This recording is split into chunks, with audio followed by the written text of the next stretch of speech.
Amém. Podeis assentar, irmãos. Quantos querem ouvir a palavra, diga amém.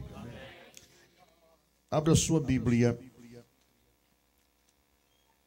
no livro de Atos dos Apóstolos, no capítulo 4, versículo 12. Atos dos Apóstolos, capítulo 4, versículo 12. Para os irmãos que são novos na fé, Atos dos Apóstolos é um livro escrito pelo evangelista Lucas. Aliás, ele escreveu 2 livros, o Evangelho, que traz o seu nome, e este livro chamado Atos dos Apóstolos. Quantos encontraram? Diga amém. Diz assim: em nenhum outro há salvação, porque também debaixo do céu nenhum outro nome há dado entre os homens, pelo qual devamos ser salvos. Amém. Amados irmãos, Lucas procurou narrar os detalhes do progresso da igreja para evangelizar um amigo que era um homem ilustre nos seus dias, chamado Teófilo.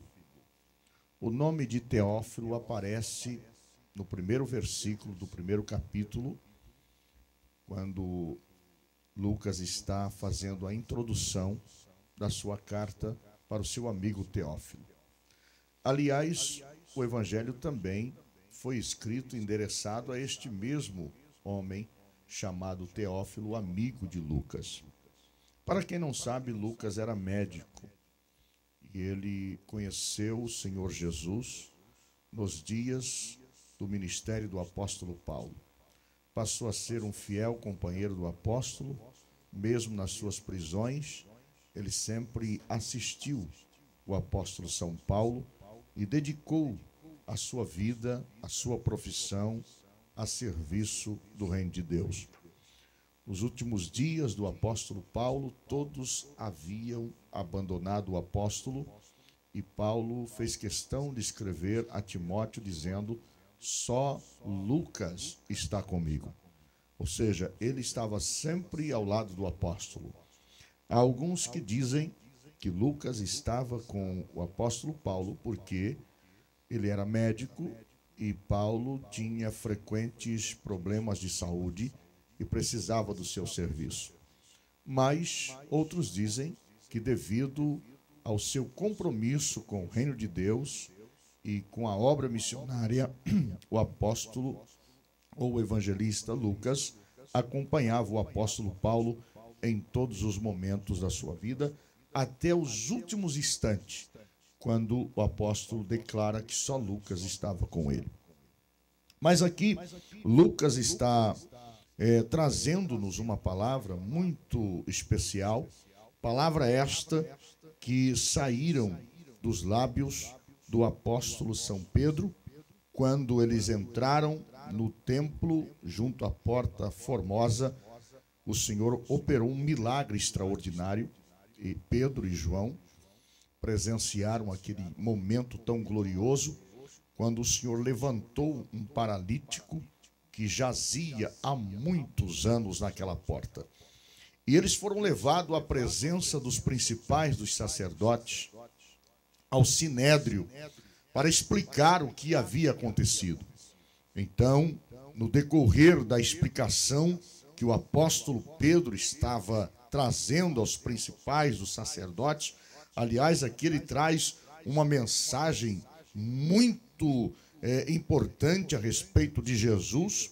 Diz aqui o versículo 8: então Pedro, cheio do Espírito Santo, lhes disse: principais do povo e vós, anciãos de Israel, visto que hoje somos interrogados acerca do benefício feito a um homem enfermo e do modo como foi curado, seja conhecido de vós todos e de todo o povo de Israel, que no nome de Jesus Cristo, o Nazareno, aquele a quem vós crucificastes e a quem Deus o ressuscitou dos mortos, em nome desse é que este está são diante de vós.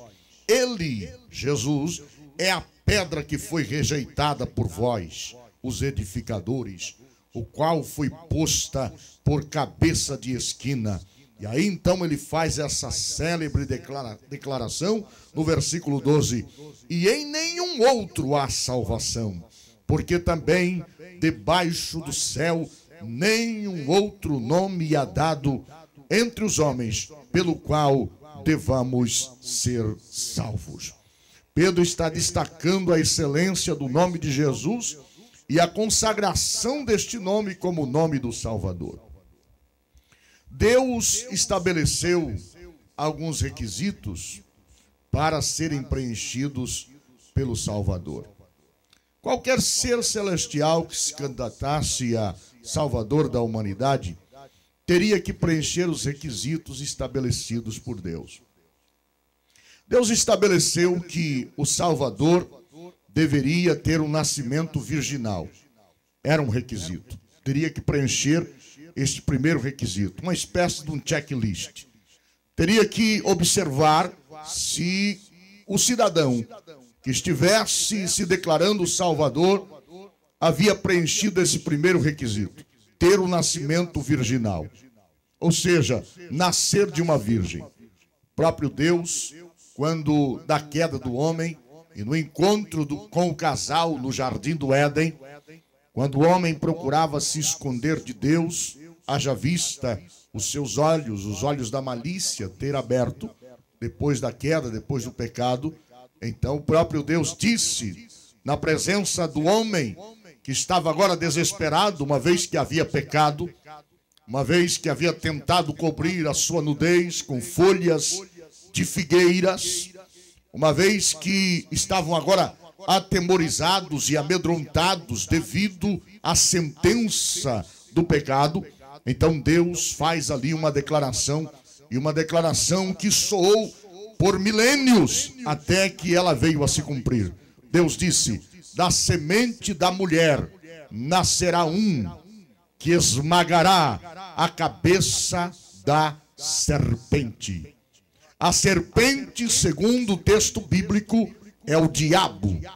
O livro do Apocalipse chama Satanás de antiga serpente. E diz: Satanás, a antiga serpente. Ele aparece como um dragão, mas ali o Senhor diz que ele é a antiga serpente, agora travestido de um dragão. Então o Senhor faz essa célebre afirmação. É uma promessa que encaixa no coração do homem. Geneticamente falando, nós sabemos que a semente não é um produto da mulher. A semente é um produto do homem, que junto com o óvulo da mulher, então produz o embrião e produz a vida. Então Deus está dizendo, da semente da mulher, ou seja, sem contato humano, fora totalmente da vontade de varão, a mulher vai conceber sem que seja necessário um contato com o homem.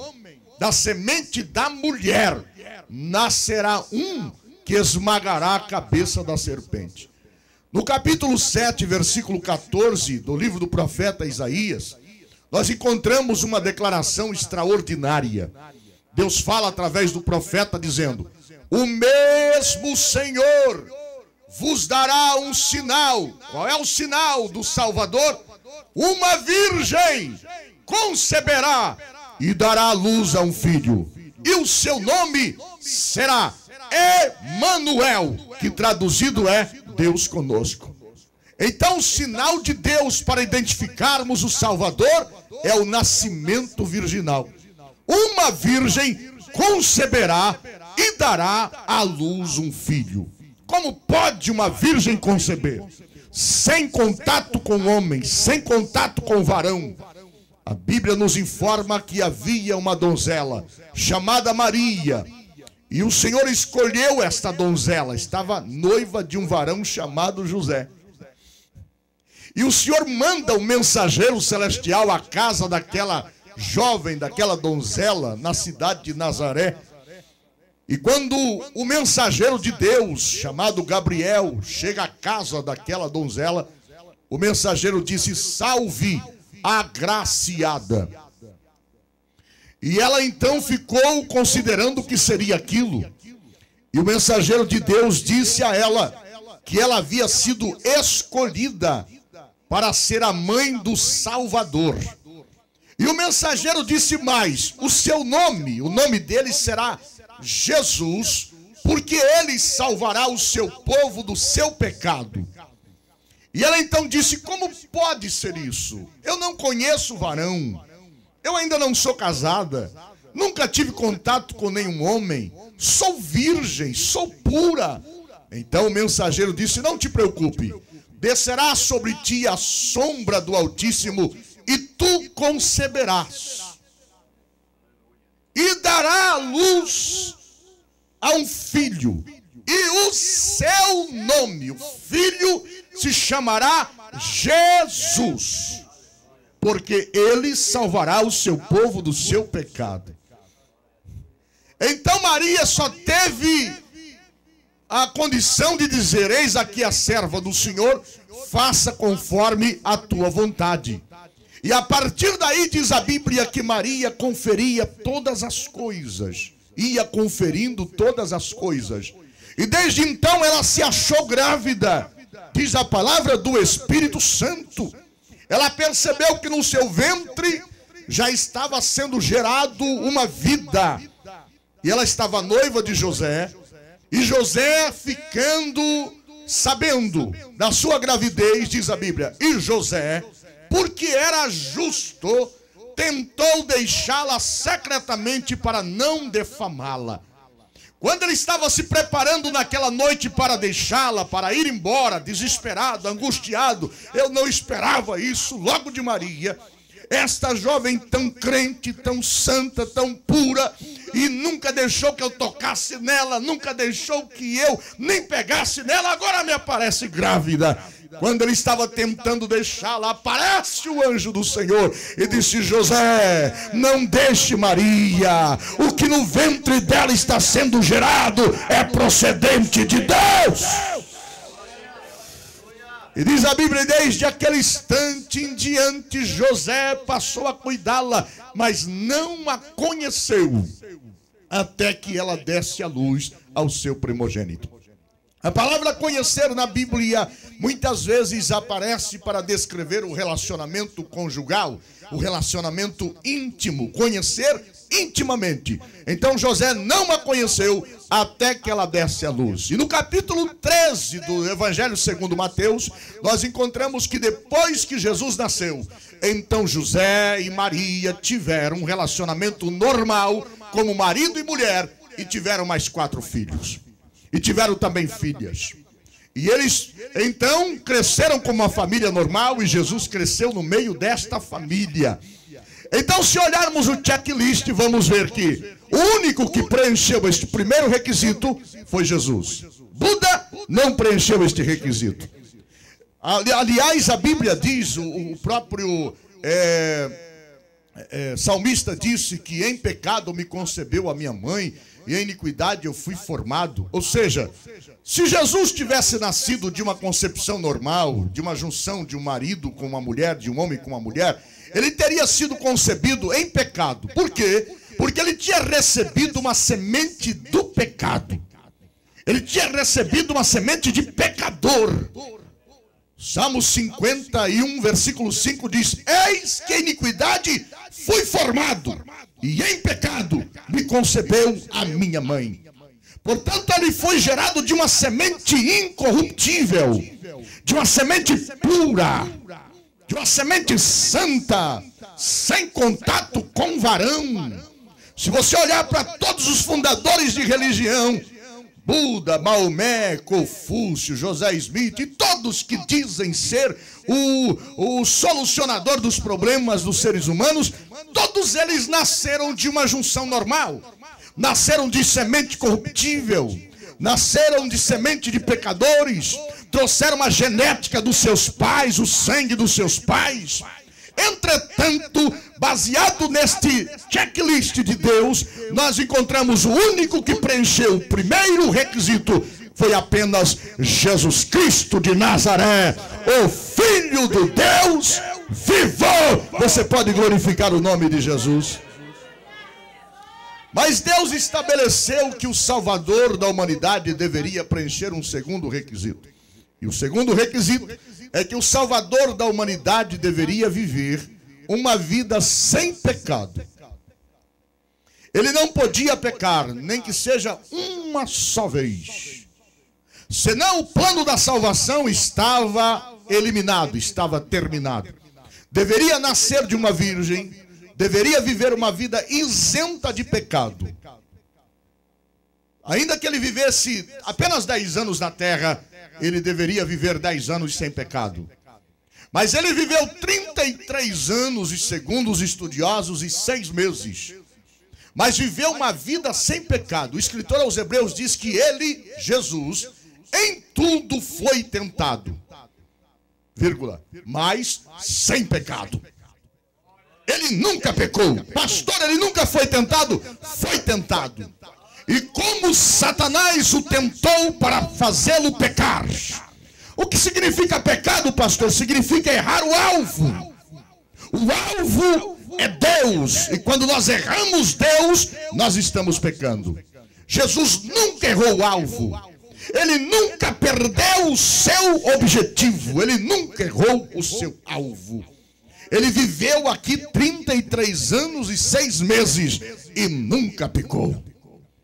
Foi tentado para se irar e nunca irou. Foi tentado para maldizer e nunca maldisse.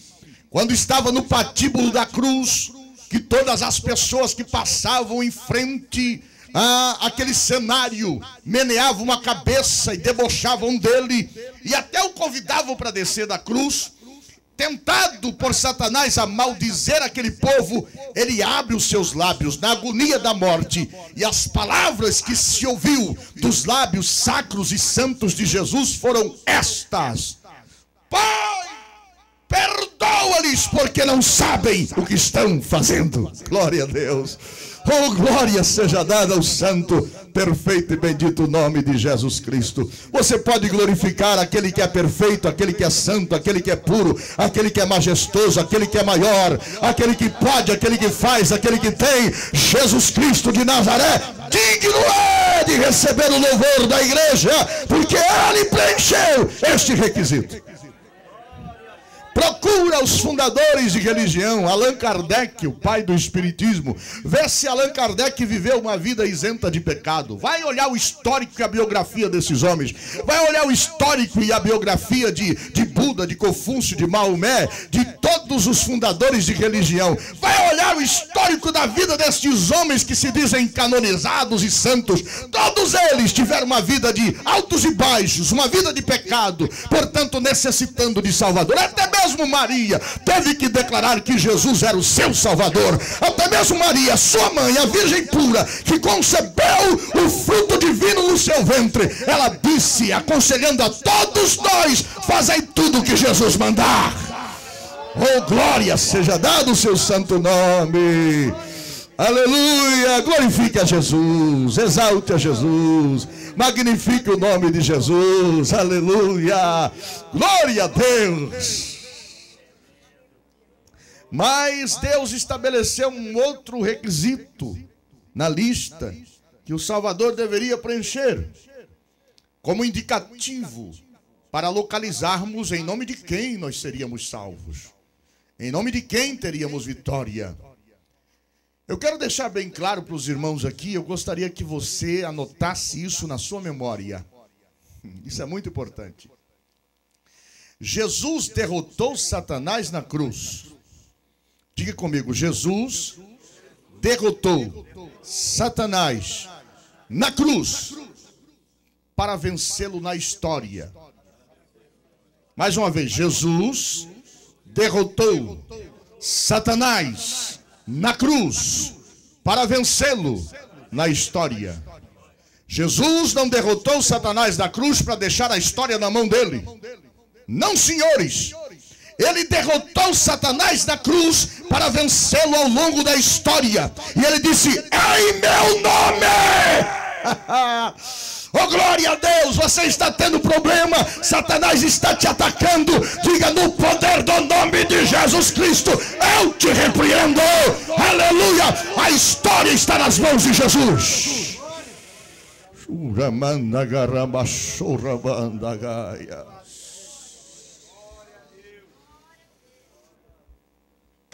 E Deus então estabelece um outro requisito para localizarmos em nome de quem, através de quem, pelo poder de quem nós havemos de ser salvos. A palavra salvo no grego sozo significa livrar de toda circunstância má. Não é apenas a salvação no sentido da salvação da alma, da vingança eterna, do inferno, mas de toda situação. Há poder no nome de Jesus para nos livrar de qualquer situação, de qualquer circunstância. Há poder no nome de Jesus. Você está em apuro. Você clama pelo nome de Jesus. A palavra diz: e há de ser que aquele que invocar o nome de Jesus será salvo. Sozo, livre daquele momento, livre daquela circunstância, livre daquele problema, livre da morte, livre da doença, livre dos ataques, livre dos acidentes, livre das intempéries. Oh, aleluia! Você consegue glorificar o nome precioso de Jesus? Consegue? Você consegue?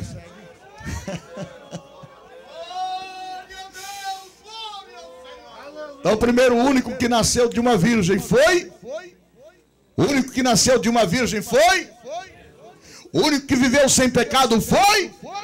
O nome doce. Vamos falar mais gostoso e mais forte. O único que nasceu de uma virgem foi? O único que viveu sem pecado foi? Mais forte. O único que viveu sem pecado foi? O único que viveu sem pecado foi? Eita glória! Aleluia, aleluia. Profeta Isaías no capítulo 53 diz: verdadeiramente ele, o pronome está indicando Jesus, ele levou sobre si todas as nossas enfermidades. E aí o profeta diz: o castigo que era para nós, que nós merecíamos, estava sobre ele, e pelas suas pisaduras fomos sarados. Aleluia. Oh, glória a Deus. Deus estabelece agora um terceiro requisito. O Salvador da humanidade teria que morrer uma morte voluntária e expiatória. Ele tinha que se oferecer, ele tinha que se entregar para morrer. Ninguém podia constrangê-lo a ir à cruz. Ele não podia ser levado. Ele não podia ser arrastado contra a sua própria vontade. Se eles levassem ele sem que ele quisesse ir, então o plano da salvação estava anulado. Ele tinha que se entregar. E se entregar para expiar, para derramar até a última gota de sangue em favor de toda a humanidade. Se não acontecesse assim, não preencheria o requisito. Jesus disse uma ocasião: ninguém tem poder de tomar a minha vida. Muitas vezes eles cercaram ele para matá-lo, para destruí-lo. Cercaram no objetivo de apedrejá-lo. E ele saía do meio das pessoas sem que ninguém o percebesse. Ele saía. Ele saía. E ele disse: ninguém tem poder de tomar a minha vida. E ele disse: eu a dou espontaneamente, mas tenho poder para tornar reavê-la. Eita glória! Oh, glória seja dada ao nome poderoso e santo de Jesus Cristo. Eu sinto a alegria do céu nesta noite, enquanto estou ministrando esta palavra, falando sobre o excelso e poderoso nome de Jesus Cristo nesta noite. Aleluia. Eu sinto a intervenção do céu, a manifestação do céu, a glória do céu, a presença do céu, o poder do céu nesta noite, porque o nome de Jesus Cristo está sendo proclamado. Oh, glória a Deus. Aleluia. A igreja romana costuma dizer que Jesus foi um mártir. O que é um mártir? Mártir é uma pessoa que é obrigada a morrer, ele não tem escolha. Ele tem que morrer. Mas não foi assim com Jesus. Diz a Bíblia que na última reunião que Jesus estava com os seus discípulos, num jardim, nas cercanias de Jerusalém, chamado Jardim das Oliveiras, ou Jardim do Getsêmani. Getsêmani significa lugar de espremer azeitonas. Ele estava ali orando, numa noite muito escura, junto com os seus discípulos, e vieram uma turba. Turba é um ajuntamento de pessoas, soldados, vieram com varapaus, com espada, com lanças, com tochas, entraram de súbito naquele jardim, e então eles se aproximaram e disseram: Jesus levanta para encontrar eles. Jesus faz uma pergunta para eles: vocês estão buscando quem? E eles disseram: a Jesus Nazareno. Aí Jesus disse: sou eu. Se vocês estão buscando Jesus Nazareno, sou eu. Irmãos, a expressão sou eu é uma expressão muito forte. Essa expressão sou eu é o nome do próprio Deus. Ele se identificou como eu sou, Jeová. Quando Moisés estava atônito para ele livrar o povo de Israel da terra do Egito, e Moisés então disse: Senhor, quando eu chegar lá, eles vão perguntar: em nome de quem que você está aqui? E aí eu digo o quê? O Senhor disse: diga que o eu sou enviou a voz. Então, quando Jesus disse sou eu, o eu sou, ele estava ali se declarando o próprio Deus, a divindade. Tal foi o poder dessa expressão, desta palavra, que quando ele disse sou eu, aquilo ali soou como uma bomba. Sou eu. Aqueles soldados, todos armados, caíram por terra. Que ótima oportunidade para alguém que não queria morrer fugir. Mas Jesus esperou eles levantar, bater a poeira do corpo, acender de novo as lâmpadas, as tochas. E Jesus pergunta de novo: a quem buscais? E eles disseram: a Jesus Nazareno. Jesus disse: já vos disse que sou eu. Pedro entra na frente, pega uma espada e começa a dar golpe. Eu não sei se a ermo ou se ele mirou aquele que estava liderando aquela turba, que era Malco. O nome dele era Malco, servo do sumo sacerdote. Estava liderando a turba. Pedro então passou a espada, e a espada passou na orelha de Malco e cortou-lhe a orelha. Eu não sei se a orelha caiu no chão, mas o certo é que ela ficou pendurada ou caiu. Mas o sangue começou a jorrar. E Malco começou a gritar. Jesus então disse: Pedro, coloca na bainha a sua espada, Pedro. Quem com espada fere, com espada será ferido. Pedro, vou te dizer uma coisa. Se eu quisesse, eu poderia pedir ao Pai, e Ele me mandaria agora mais de 12 legiões de anjos. Oh, Pedro, põe na bainha a espada. Se eu quisesse me defender, eu me defenderia. Aleluia! Um Deus todo-poderoso não precisa de exército para defendê-lo. Ele se autodefenderia pelo seu poder, pela sua glória, pela sua majestade.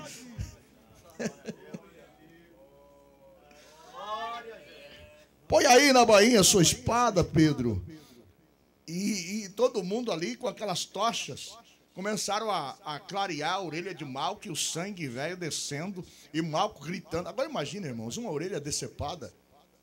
Malco gritando, procurando a orelha. Cadê a orelha? Jesus pega a orelha, vai lá na presença de todos e coloca a orelha no lugar. Pronto. Parou a dor? Parou. Vê se está sangrando. Não está sangrando mais. Está tudo certinho? Tá. Só vai ficar a marca do sangue aí. para testemunho, mas não tem nem cicatriz. Se você falar para alguém que cortaram sua orelha, ninguém vai acreditar. Só vai ficar o sangue aí, tá bom? Ah, tá bom, tá bom, tá bom. Jesus então se entrega e diz: podem me levar. Podem me levar. Choramanda gará, choramanda gará, choramanda. Oh glória! Ele se entregou. A Bíblia diz que ele, Jesus, sendo rico, por amor de vós, se fez pobre para vos enriquecer.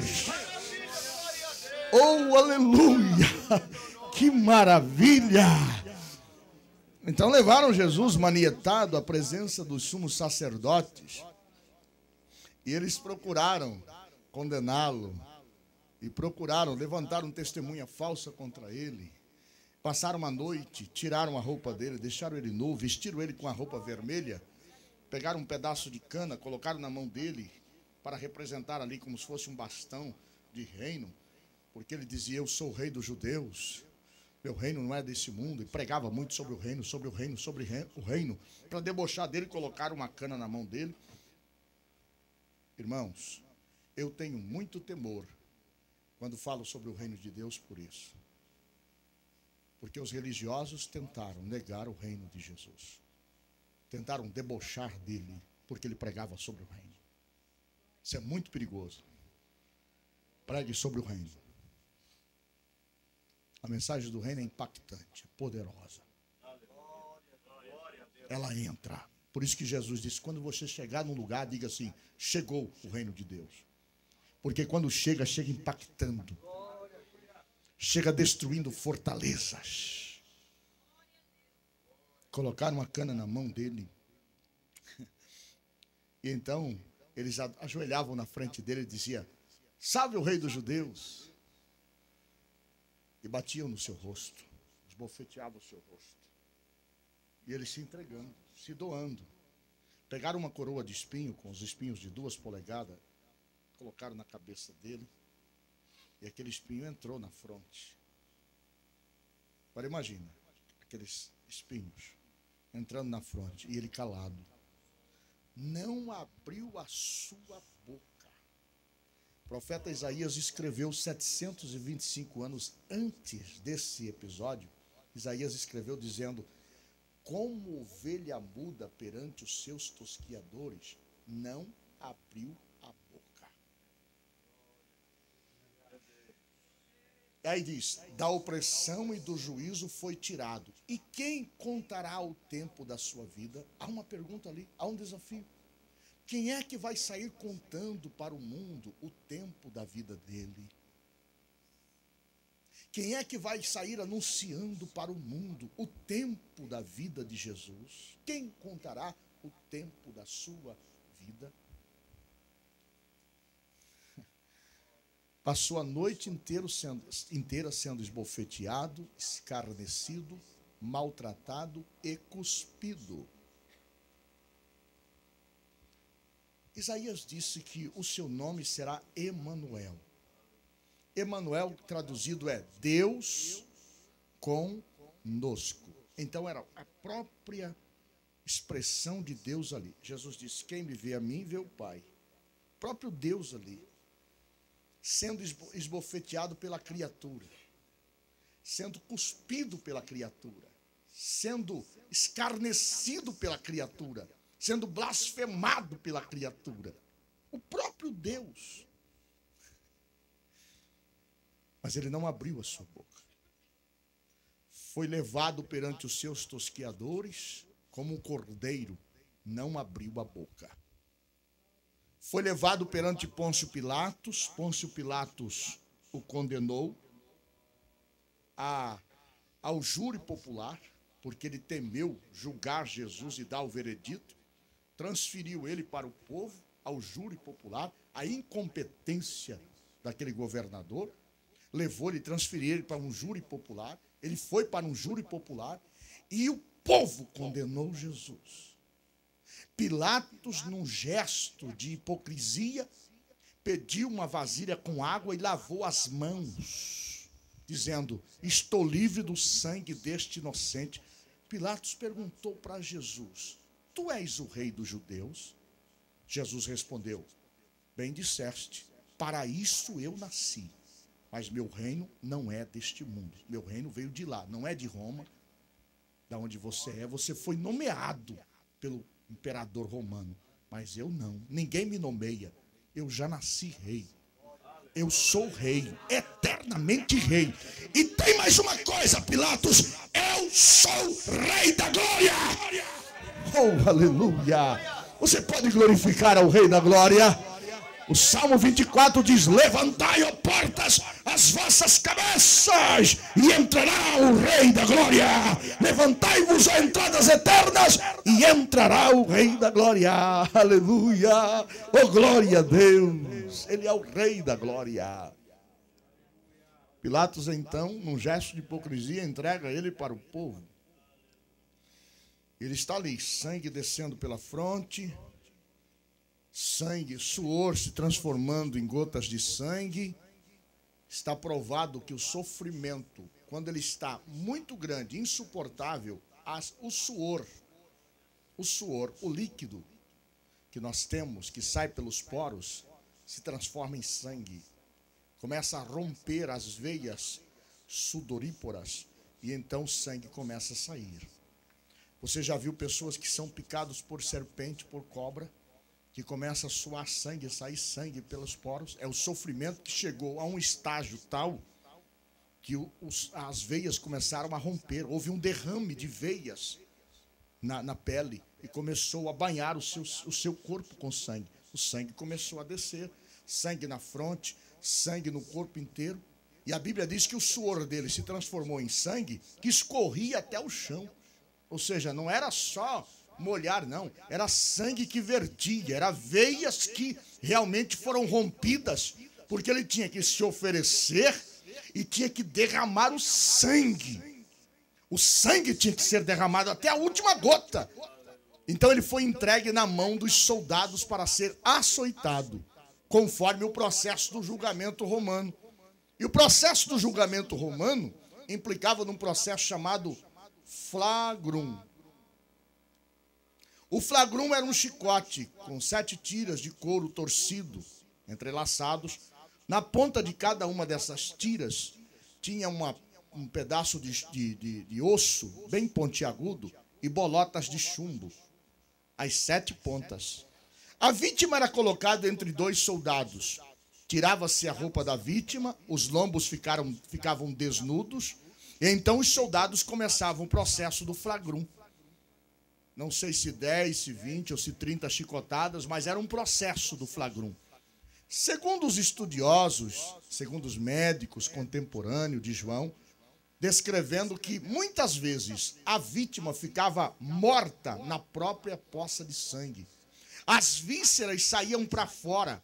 A carne era moída, fatiada por aquele chumbo, por aqueles pedaços de ossos, de tal maneira que penetrava dentro do organismo daquela pessoa, e quando era puxado o chicote, saía pedaço de nervo, pedaço de carne, e saía jorros de sangue, porque as veias arteriais eram rompidas pelas bolotas daquele chumbo. E ele então se coloca na posição de passar pelo processo do flagrum, porque a profecia já dizia que ele foi moído. Sabe o que significa moer? É pegar uma carne, jogar dentro de uma moenga, sai só o bagaço do outro lado. Ou então pegar um bife, colocar em cima de uma tábua e bater uma faca afiada em várias posições e aquela carne fica esponjosa, fica moída. Então ele se oferece para passar por esse processo. Entretanto, o texto sagrado diz que nenhum dos seus ossos seria quebrado.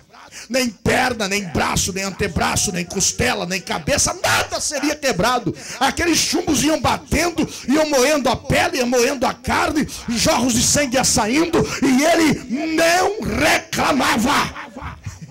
E ele não pedia para parar. E ele não dizia: não aguento mais. sangue descendo, jorros de sangue, poça de sangue, pedaço de carne voando, e lá estava ele como ovelha muda perante os seus tosquiadores, dizendo: eu preciso preencher o checklist para que todos os homens venham ao conhecimento da verdade e não venham se perder. Você pode glorificar a Jesus. Se você não pode, você precisa aceitá-lo nesta noite de novo.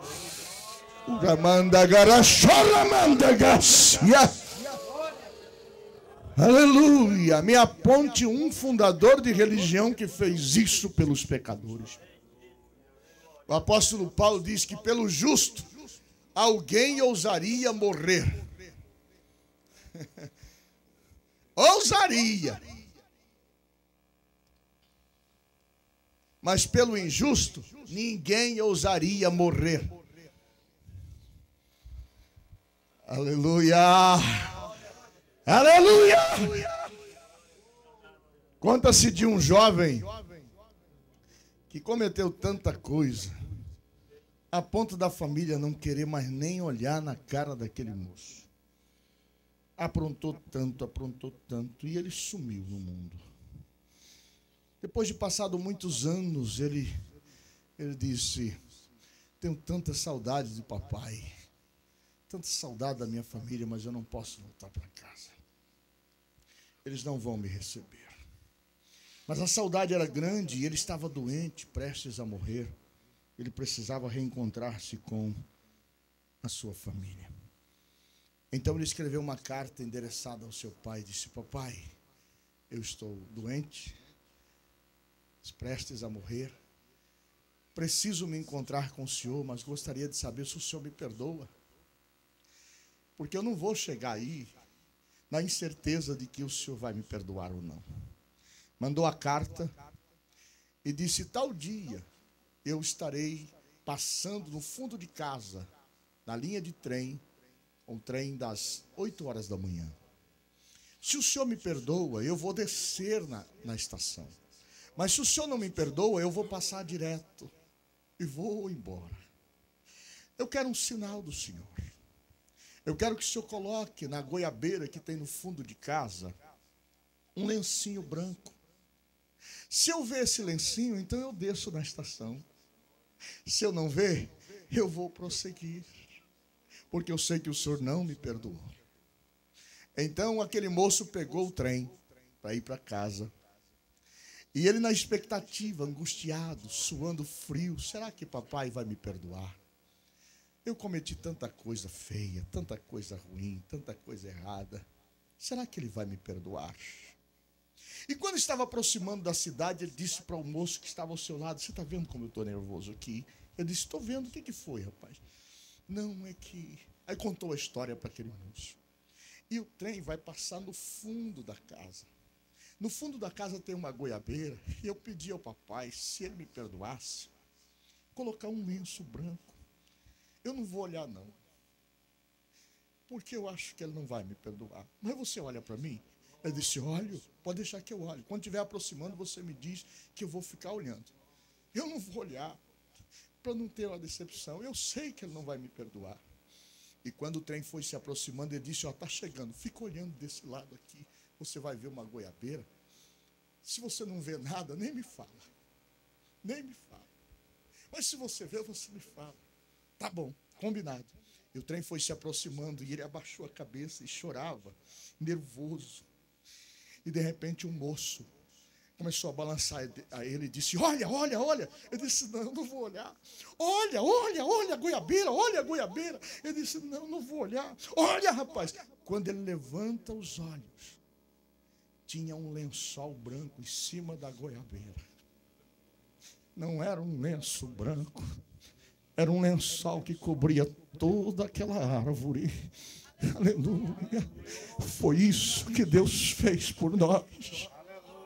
Ele provou que nos ama. Ele provou que nos ama. Ele cobriu o Calvário. E ele disse: olhai para mim e sereis salvo todos os termos da terra.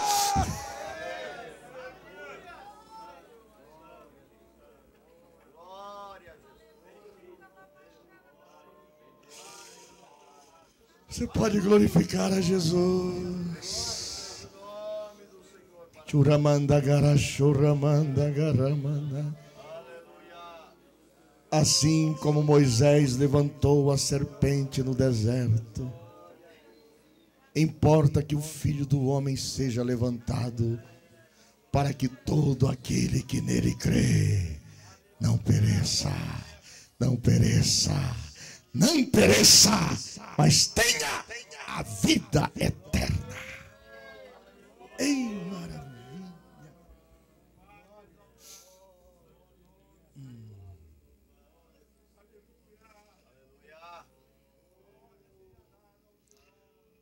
As últimas gotas de sangue saíram quando Jesus estava indo em direção ao Calvário, carregando o patíbulo da cruz, ou a cruz inteira, não sei.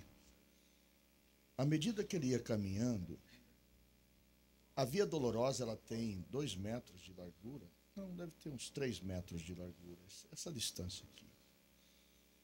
Mas tem pedras calcárias, muito antigas, e as pedras são polidas pelos pés das pessoas que caminham naquela via. Foi por ali que Jesus passou, chamada Via Dolorosa. À medida que ele ia mudando os passos, o sangue que desceu no seu corpo se transformou numa tinta e ele ia carimbando aquelas pedras com o seu próprio sangue. Carimbando. A natureza, através daquela pedra, estava dando testemunho do carimbo de autenticação com os digitais dos seus pés. Em volta, muita gente, e as mulheres choravam. E Jesus então disse: mulheres de Jerusalém, não chorem por mim. Chore por vocês. Chore por vossos filhos, porque essa cidade vai ser entregue na mão do inimigo. Chegou ao patíbulo, chegou ao topo do Monte Caveira, deitaram Jesus no madeiro, cravaram-lhe os pregos nas suas mãos, nos seus pés, levantaram ele entre o céu e a terra. E dali ele vislumbrava uma multidão que enfurecida gritava, de forma estridente, gritava, meneando a cabeça, zombando, blasfemando, criticando. E o sangue dele foi pegando o veio daquela madeira. Irmãos, a madeira, ela não era uma madeira, como a gente vê, polidinha. Ela foi lapidada no facão, em ferramenta bruta. Então ela tinha ferpas. Era madeira bruta, ferpas. E com o corpo desnudo, a costa toda fatiada e moída. Imagina aquelas ferpas. Imagina, entrando na carne, nos seus lombos.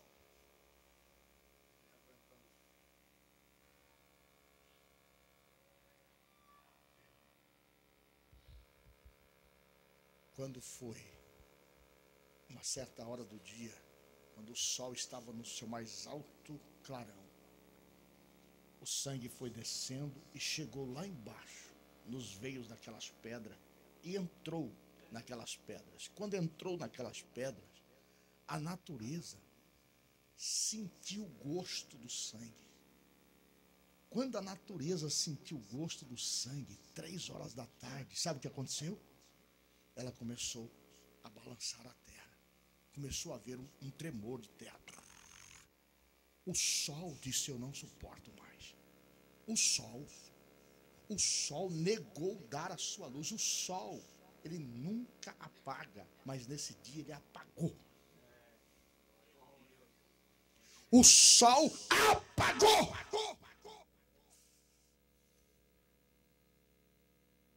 O sol sentiu a dor que o ser humano não sente. A lua e as estrelas sentiram a dor que o ser humano não sente. A irreverência ao sacrifício eterno do Salvador negaram dar a sua luz. As rochas começaram a partir.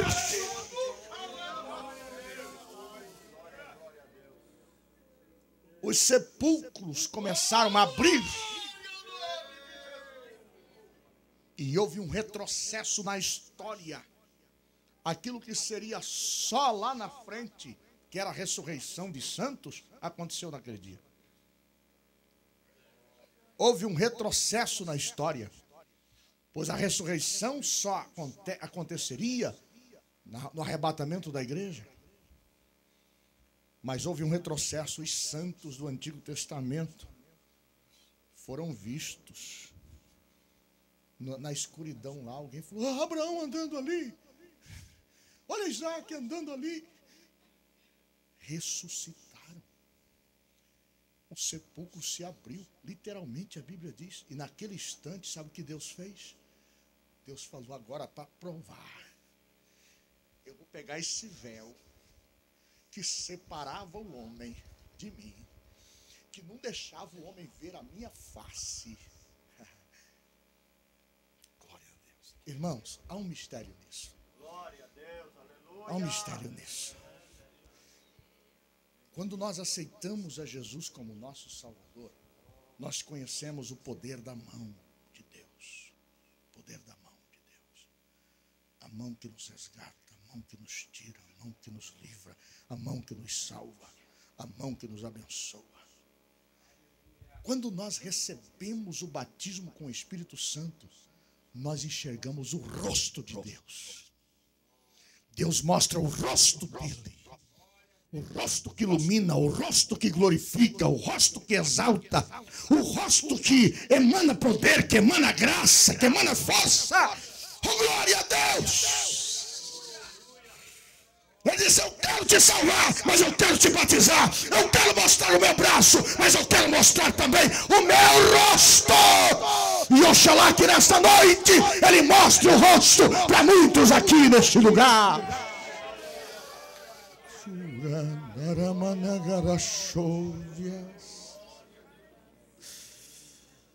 Aleluia. Três horas da tarde começa a voltar timidamente o sol. Então Jesus dá um clamor lá no patíbulo: tenho sede. Aí eles pegaram uma esponja, embeberam em vinagre. Sabe o que é vinagre? Uma substância analgésica. Está sofrendo demais, vamos dar um analgésico para ele. Embeberam a esponja no vinagre, botaram numa vara, levaram na boca dele. Quando ele sentiu o cheiro, vinagre, ele falou: não, eu não preciso de analgésico.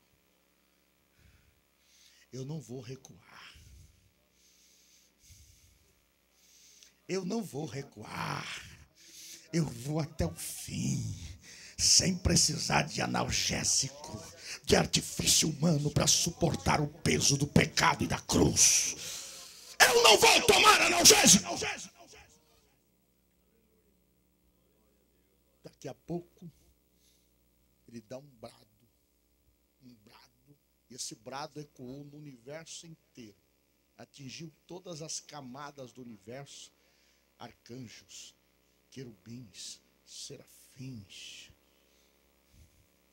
anjos, o espaço sideral, as estrelas, cada uma por sua ordem. Todos eles ouviram aquele brado. E a expectativa do céu era muito grande para esse brado. O céu estava esperando esse brado. A última gota de sangue saiu quando um centurião chegou com uma lança e cravou a lança do seu lado esquerdo, e a lança entrou e furou o pericárdio do coração e foi lá no coração. Quando furou o pericárdio, que é uma bolsa de água que envolve o coração, a água e foi lá no coração. O coração se contraiu, os ventrículos se contraíram, e quando foi bombar o sangue, saiu pelo buraco da lança. A última gota de sangue. Diz a tradição, não é a Bíblia que diz. Diz a tradição que aquele centurião era cego de um olho, que havia perdido a vista numa batalha, e aquela gota caiu justamente no olho cego. E ele deu um grito. E disse: verdadeiramente, este homem é o Filho de Deus. Porque ele ficou curado.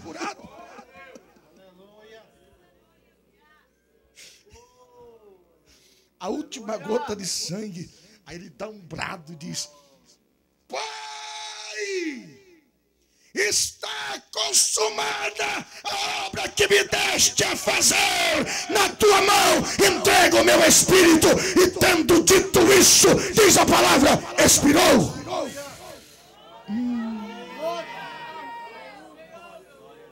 Será que Jesus merece um glória, uma adoração, um louvor, uma ação de graça, uma expressão de gratidão?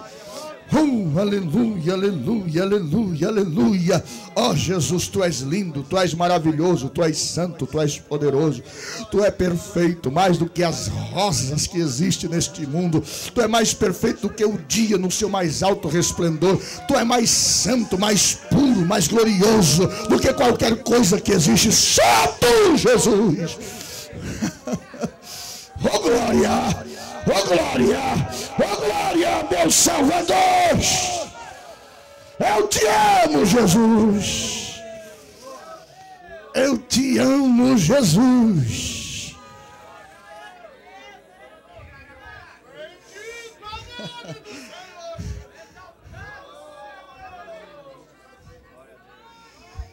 Será que você merecia isso? Você merecia isso? Nunca. Mas no checklist faltava uma. 3 havia preenchido. Faltava uma. Ele tinha que ressuscitar. O apóstolo Paulo disse assim: se Cristo não ressuscitou, é vã a nossa fé. E somos os piores miseráveis que existem. Se ele houvesse morrido e o seu corpo permanecesse na sepultura, nós estaríamos aqui como bobos.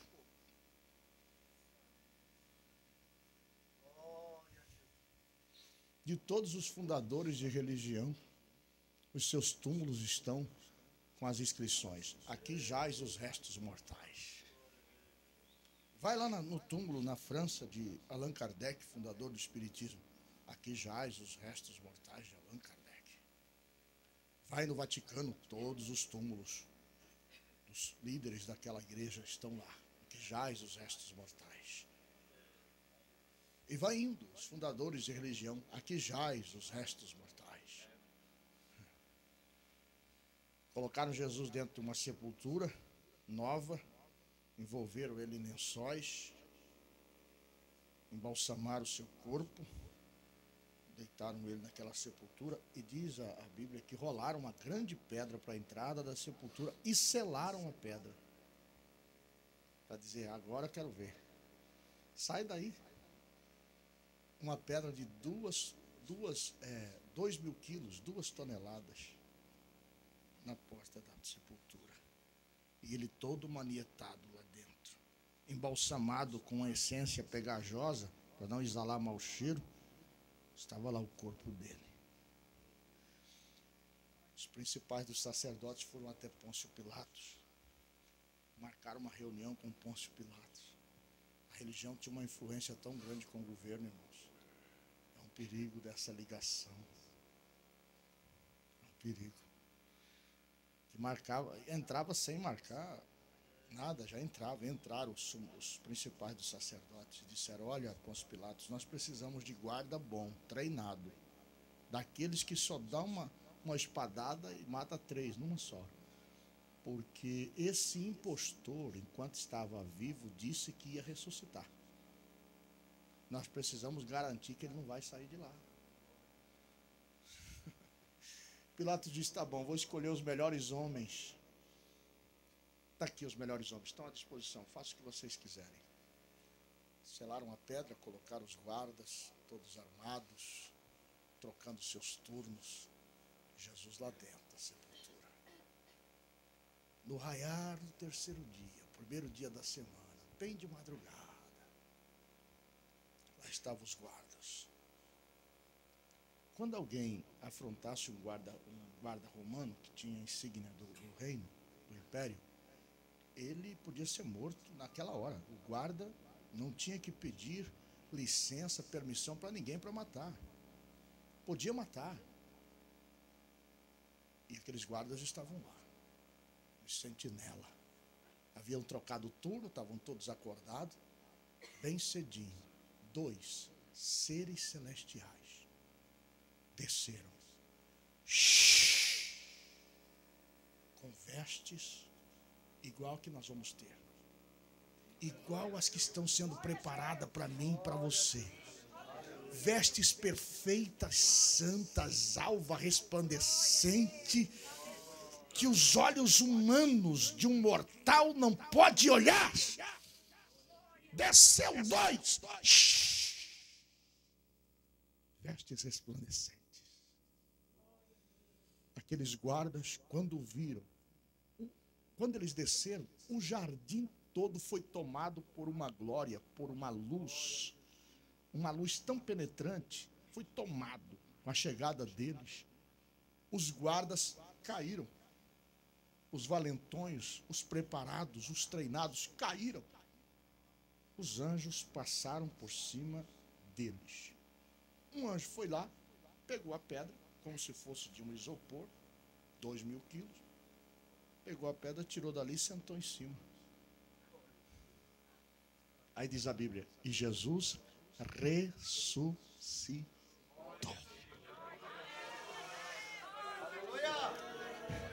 Ele podia sair sem que a pedra fosse locomovida, podia, porque ele não precisava que ninguém abrisse porta para ele passar. Mas a pedra foi tirada para que eu e você adentrássemos ao túmulo e vesse o lugar onde ele jazia e fôssemos testemunha da sua ressurreição. Você pode glorificar esse Jesus poderoso e majestoso, sublime e eterno.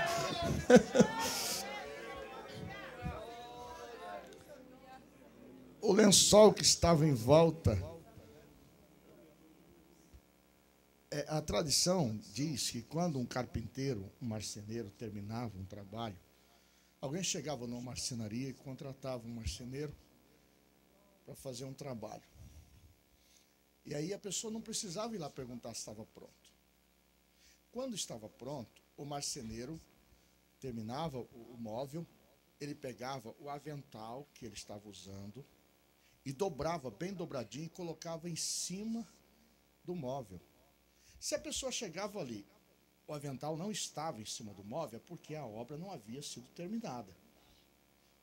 Mas se ele chegasse na marcenaria e o avental estivesse dobradinho em cima do móvel, era sinal que o móvel estava pronto, ele podia levar. O que Jesus fez? Tirou o avental, dobrou direitinho, tirou o lenço que estava na cabeça, dobrou direitinho e colocou lá.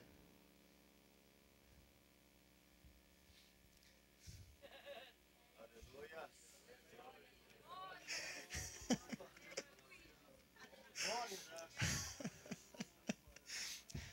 Ele subiu nu? Não. A veste que ele vestiu não eram as vestes daqui, tecida, produzida por mãos humanas. Era a sua veste real. Ele apareceu a João com uma veste talar, até o pé, branca. Já ressuscitado lá na ilha de Pátimos, João disse assim, quando eu virei para ver, eu vi um semelhante ao Filho do Homem, cabelo e cabeça branco como a neve, os olhos como chama de fogo, o rosto como o sol. Estava vestido por uma veste comprida, branca.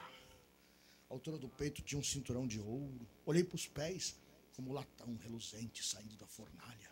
Não aguentei, eu caí no chão. Ele pôs a mão sobre mim e disse, João, eu sou aquele que vivo e fui morto, mas eis aqui estou vivo e vivo para sempre, e tenho na mão a chave do inferno e da morte. A porta que eu abro, ninguém fecha, e a porta que eu fecho, ninguém abre. Oh, Ramandaramanagashoura.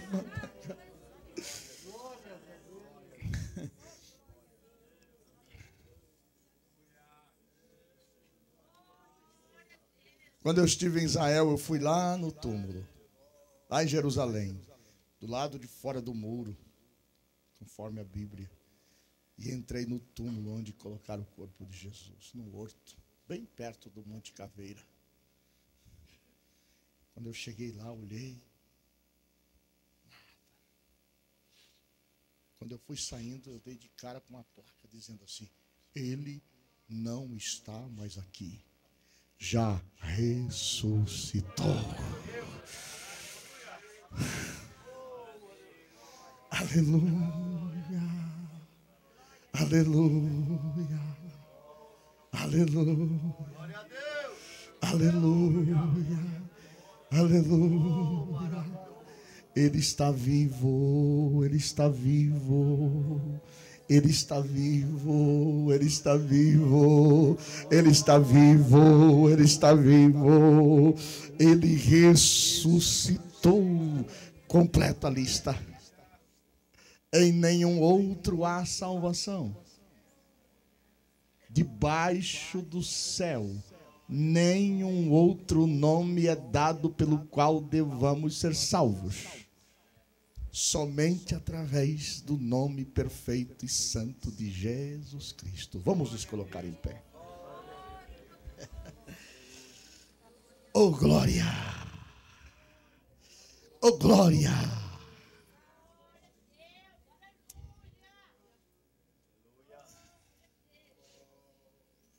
No Antigo Testamento, quando alguém vendia uma propriedade, que ele não podia pagar a dívida, ele acabava entregando a propriedade como pagamento. Só que, se aquela pessoa tivesse um parente rico que pudesse chegar e resgatar a propriedade, então a pessoa que comprou tinha que devolver a propriedade. Se ele conseguisse o dinheiro e viesse e dissesse à pessoa que havia comprado: olha, eu consegui o dinheiro e eu vim aqui para pegar a minha propriedade de volta, a pessoa tinha que devolver. Mas o salmista diz: o preço é caríssimo, os nossos recursos esgotariam antes. Nunca ia conseguir juntar o dinheiro suficiente para ir lá e resgatar de novo a nossa propriedade que foi vendida para o pecado. O preço era caríssimo. Só que a escritura que era lavrada eram duas escrituras, uma selada e outra aberta. O profeta disse que havia duas escrituras, uma aberta e a selada. A selada ficava na mão do juiz e a aberta ficava na mão do comprador. Se o comprador dissesse: não vou devolver, então a pessoa que havia vendido, que encontrou um parente rico que pudesse comprar de volta, ia até o juiz e ia dizer: então, olha, eu tenho um parente aqui que pode resgatar, e a pessoa que comprou não quer me devolver a propriedade. Aí então, esse parente que tinha o dinheiro, mostrava o dinheiro, depositava o dinheiro em juízo, na mão do juiz. O juiz então entregava a escritura para esse parente rico abrir. Só que essa segunda escritura estava escrita a sentença para o comprador, que não queria devolver.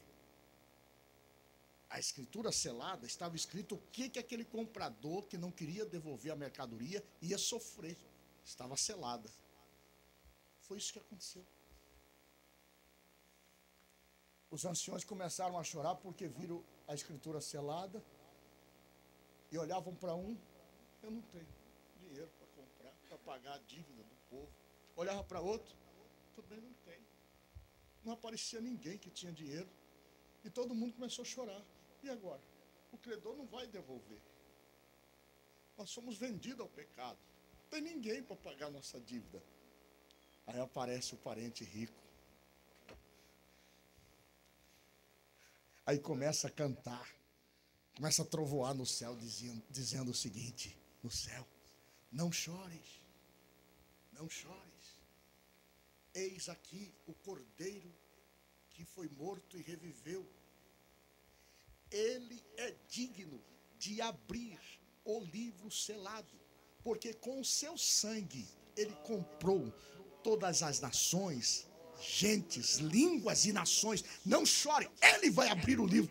O cordeiro abriu e disse: agora a sentença para Satanás é essa. O livro foi aberto, nós recebemos de volta aquilo que um dia foi vendido pelo poder do sangue de Jesus Cristo, Cordeiro de Deus, imaculado e incontaminado. Aí Pedro fala o seguinte: irmãos, seus recursos esgotariam antes. Aí ele diz assim: prata não pagaria, ouro tão pouco. Não fostes resgatados da vossa vã maneira de viver, que por tradição recebeste dos vossos pais, com ouro, com prata, com pedra preciosa. Nada disso pagaria o seu resgate. O que é que pagaria o meu resgate? O sangue do Cordeiro incontaminado, perfeito. Pagou o preço, resgatou a minha alma, resgatou a sua alma e vence Satanás. Sempre quando ele aparecer, o sangue dele é poderoso para derrotá-lo em qualquer circunstância.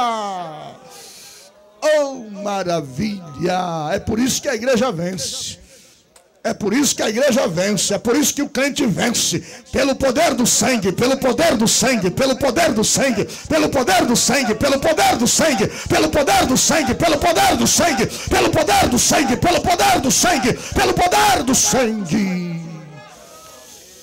Aleluia, você pode glorificar a Jesus, ele merece, ele merece. Será que ele merece uma adoração? Eu não estou ouvindo ainda, será que ele merece? Eu não estou ouvindo ainda. Será que ele merece? Será que ele merece? Glória!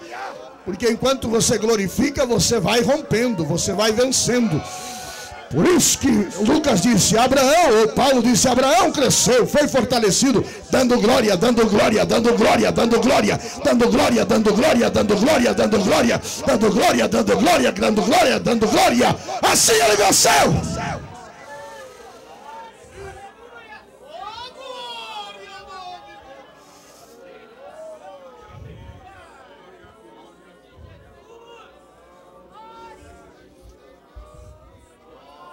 Quando você foi reivindicar diante do credor, disse: olha, eu quero minha propriedade de volta. Ele disse: não devolvo. Você foi vendido pelo pecado. Peguei a escritura na minha mão, sou proprietário. O juiz disse: olha, eu tenho aqui a outra parte da escritura selada. Será que tem alguém aí que tem o dinheiro suficiente para pagar? Aparece o Cordeiro. Capítulo 5 de Apocalipse, aparece o Cordeiro. Eu já vou orar, irmão, mas isso aqui é tão poderoso. Talvez você não está sentindo o que eu estou sentindo, não. Mas eu estou sentindo algo tão extraordinário aqui que você não imagina. Olha o que diz o capítulo 5. E vi na destra do que estava sentado sobre o trono um livro escrito por dentro e por fora, selado com 7 selos. E vi um anjo forte bradando com grande voz: quem é digno de abrir o livro e de desatar os seus selos? E ninguém no céu, Gabriel, Miguel, arcanjos, ninguém no céu, nem na terra, nem debaixo da terra podia abrir o livro, nem olhar para ele. E eu chorava muito, porque ninguém fora achado digno de abrir o livro, nem de o ler, nem de olhar para ele. E disse-me um dos anciãos: não chores.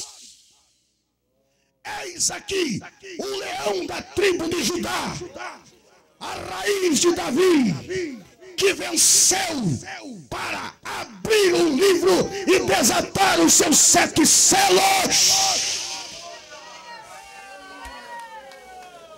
E olhei, e eis que estava no meio do trono e dos 4 animais viventes, e entre os anciões um cordeiro. Quando um anjo deu o brado, João olhou procurando: quem é? Cadê o leão da tribo de Judá? Cadê? E quando ele olhou, ele viu um cordeiro. como havendo sido morto, cicatrizes de morte. Que feridas são estas nas tuas mãos? Como havendo sido morto, e tinha 7 pontas e 7 olhos, que são os 7 Espíritos de Deus enviado sobre toda a terra. E veio e tomou o livro da destra do que estava sentado no trono. E havendo tomado o livro, os 4 animais e os 24 anciões se prostraram diante do Cordeiro, tendo todos harpas e salvas de ouro cheias de incenso, que são as orações dos santos, e cantavam um cântico dizendo: digno és de tomar o livro, de abrir os seus selos, porque foste morto e com teu sangue compraste. Você não está alegre com isso, não? Você não está feliz com isso, não?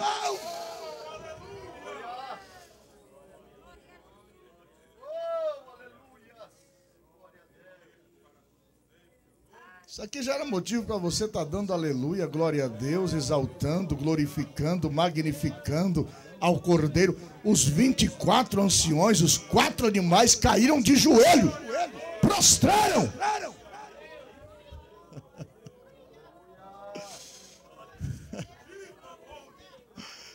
Eita glória! E cantava um cântico novo dizendo: dignos és de tomar o livro, de abrir os seus selos, porque foste morto e com teu sangue compraste para Deus homens de toda tribo e língua e povo e nação, e para o nosso Deus os fizestes reis e sacerdotes, e eles reinarão sobre a terra. Oh, aleluia.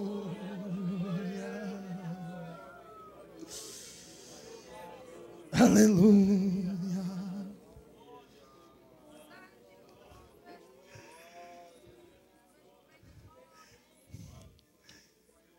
Eu vou orar nesse instante. Essa mensagem é suficiente. Eu não ia pregar essa mensagem. Eu ia pregar uma mensagem de 30 minutos, de 20 minutos. Mas essa mensagem veio hoje como um testemunho selado, vivo, forte. No céu, na terra, debaixo da terra, no inferno. Veio como um escudo para você, como uma ferramenta poderosa, embarcada em suas mãos. Vá ruminando essa palavra. Vá ruminando essa palavra.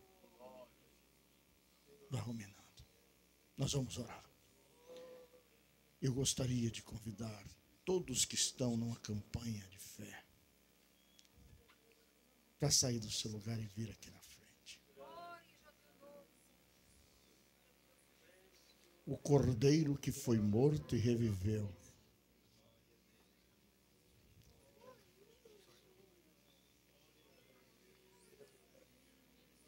Primeiro salvação, depois cura, depois libertação, depois prosperidade, depois primeiro salvação. Salvação trará debaixo dos seus pés. Salvação trará debaixo dos seus pés.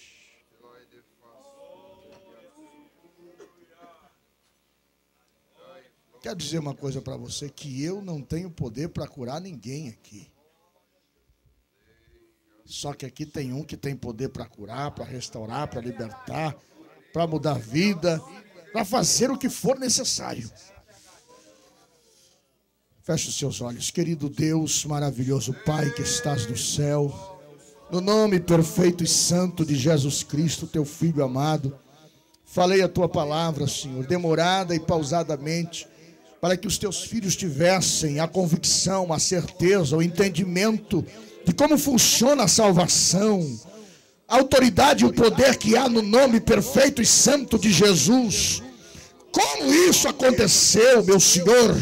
Agora eu quero te pedir, pelo poder do Espírito Santo, que o Senhor venha trazer os efeitos do Calvário para a vida dos teus filhos, os efeitos do Calvário na vida física, os efeitos do Calvário na vida emocional, os efeitos do Calvário na vida profissional, os efeitos do Calvário em todo o âmbito, Senhor, da vida espiritual, no nome de Jesus Cristo. Agora passe esse sangue, sangue carmesim, sangue purificador, sangue santificador, sangue libertador sobre a vida dos teus servos, e faça uma obra impactante, restauradora, poderosa, para louvor e para a glória do teu santo e perfeito nome. Amém.